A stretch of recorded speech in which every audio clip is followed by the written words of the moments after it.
One tap. আপনার নিজের জন্য কি 6টা মাস সময় হবে? একবার ভেবে দেখুন, শুধু 6টা মাস, খুব বেশি না। এই 6 মাস নিজের জীবনের অপ্রয়োজনীয় বিষয়গুলো সরিয়ে রেখে শুধুমাত্র নিজের জন্য সময় দিবেন। কি করবেন এই সময়ে? নিজের স্বপ্ন পূরণ করবেন, নিজেকে নতুন করে গড়ে তুলবেন। আমরা প্রায়ই বলি সময় পাই না, কিন্তু সত্যি কি পাই না? নাকি সময় এমন কাজে নষ্ট করি যেগুলো থেকে আমাদের জীবনে কিছুই যোগ হয় না?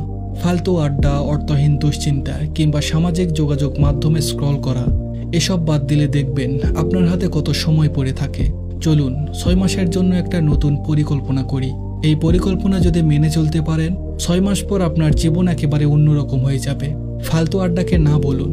বন্ধু ফোন দিয়ে বলল, চল টোটো করে ঘুরি, আড্ডা দিই। আপনি জানেন এই আড্ডা থেকে কোনো কাজের কথা উঠবে না, শুধু সময় নষ্ট। এখন কি করবেন? বিনয়ের সঙ্গে বলুন, না রে ভাই, আজ পারবো না। প্রথমে কঠিন লাগবে, কিন্তু একবার চেষ্টা করে দেখুন। প্রতিবার না বলার পর যখন দেখবেন আপনার সময়টা সৃজনশীল কাজে যাচ্ছে, তখন গর্ব অনুভব করবেন। নিজের স্বপ্নটাকে গুরুত্ব দিন। আপনার কোনো স্বপ্ন আছে, তাই না? হয়তো একটা বই লেখা, নতুন কোনো স্কিল শেখা বা একটা ব্যবসা শুরু করা। কিন্তু দিন শেষে সময় আর এনার্জি না থাকায় সেটাকে দমিয়ে রাখেন। এবার সেই স্বপ্নের দিকে সময় দিন। ছোট ছোট অংশে ভাগ করে প্রতিদিন কাজ করুন। 6 মাস পর যখন দেখবেন আপনার কাজ এগিয়ে গেছে, তখন নিজেকে ধন্যবাদ দিবেন। যে পরিবেশ আপনাকে গ্রো করতে দেয় না, তা থেকে বের হয়ে আসুন।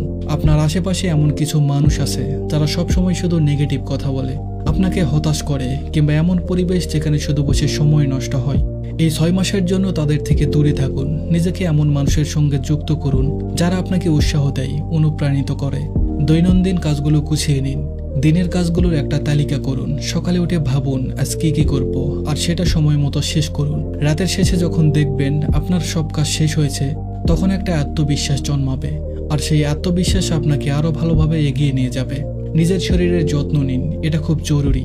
আপনার শরীর যদি সুস্থ না থাকে, তাহলে কোনো কাজেই এগোবে না। প্রতিদিন অন্তত আধা ঘন্টা হাঁটুন বা ব্যায়াম করুন। আর মনের যত্ন নিতে প্রতিদিন সকালে 10 মিনিট ধ্যান করুন। দেখবেন আপনার মন শান্ত থাকবে আর কাজে মনোযোগ আরো বাড়বে। সামাজিক যোগাযোগ মাধ্যম থেকে বিরতি নিন। ফেসবুক, টিকটক, ইনস্টাগ্রাম, এগুলো যতটুকু দরকার ততটুকুই ব্যবহার করুন। এই 6 মাসে ঠিক করুন দিনে 1 ঘন্টার বেশি এদের পিছনে সময় দিবেন না।